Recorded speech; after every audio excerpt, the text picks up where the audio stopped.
What is form 121? ये form क्या होता है और कहाँ से इसका यूज़ किया जाता है?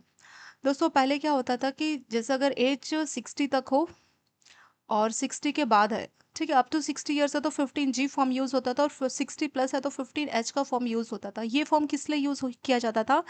अगर आपकी जो इंटरेस्ट से इनकम हो रही है, जैसे बैंकों में आपने एफडी करा रखी है, आरडी है या सेविंग बैंक, वहाँ से आपको जो इंटरेस्ट मिल रहा है, उस इंटरेस्ट पे आप चाहते हो कि टीडीएस ना लगे, तो इसके लिए आप एडवांस में एक डिक्लेरेशन देते थे कि हमारी जो इनकम है ये टीडीएस के तहत या इनकम टैक्स के तहत नहीं आती है। इसी वजह से 15G और 15H फॉर्म करके जो है सबमिट करके आप जो है टीडीएस डिडक्शन होने से अपने अकाउंट से बच जाते थे। ठीक है, तो वो एक तरीका होता है सेल्फ डिक्लेरेशन देने का कि हमारी इनकम इसके तहत नहीं आती है।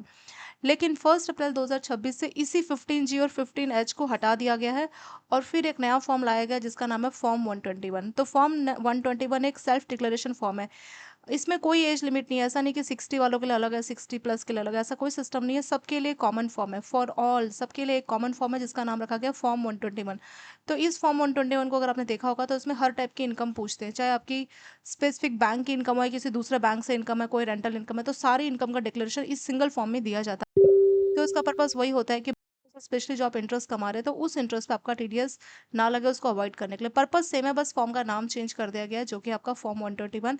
और पहले 15G 15H अलग अलग फॉर्म था एज के हिसाब से, लेकिन अब इसमें कोई भी एज ग्रुप हो सबके लिए कॉमन एक ही फॉर्म है। ठीक है, तो जो नया इनकम टैक्स एक्ट आया 2025 का, तो वहीं पे इस जो है उसी के इस सेक्शन 396 में इस सिंगल या सिंपल फॉर्म को सिंप्लीफाई किया गया, ताकि सीनियर सिटीजन या बाकी के जो इंडिविजुअल है वो जीरो टैक्स लायबिलिटी वालों जो भी है, तो वो आसानी से अपना टीडीएस जो है टीडीएस डिडक्ट होने से बच जाएंगे। रिप्लेसमेंट क्या है? तो यही आपका 15 जो फॉर्म 121 आपका 15G और 15H। 15H आपका सीनियर सिटीजन के लिए होता था और 15G हिंदू अनडेटेड फैमिली और 60 से जो कम एज के उनके लिए होता था। उसको हटा के फॉर्म 121 एक सिंगल फॉर्म कर दिया गया। लीगल प्रोविजन क्या है? इनकम टैक्स एक्ट 2025 का जो सेक्शन 396 है उसके तहत इस फॉर्म को लाया गया।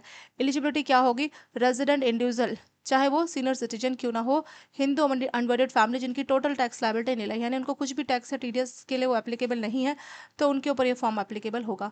इसका पर्पस क्या है कि आपकी जो इनकम है, जैसे बैंक की इंटरेस्ट, डिविडेंड, रेंट या इंश्योरेंस कमीशन, उस इनकम पे किसी भी जो टीडीएस है उसको ना लिया जाए। ठीक है, टैक्स डिडक्शन एट सोर्स ना हो, उसको रोकने के लिए फॉर्म लाया गया है।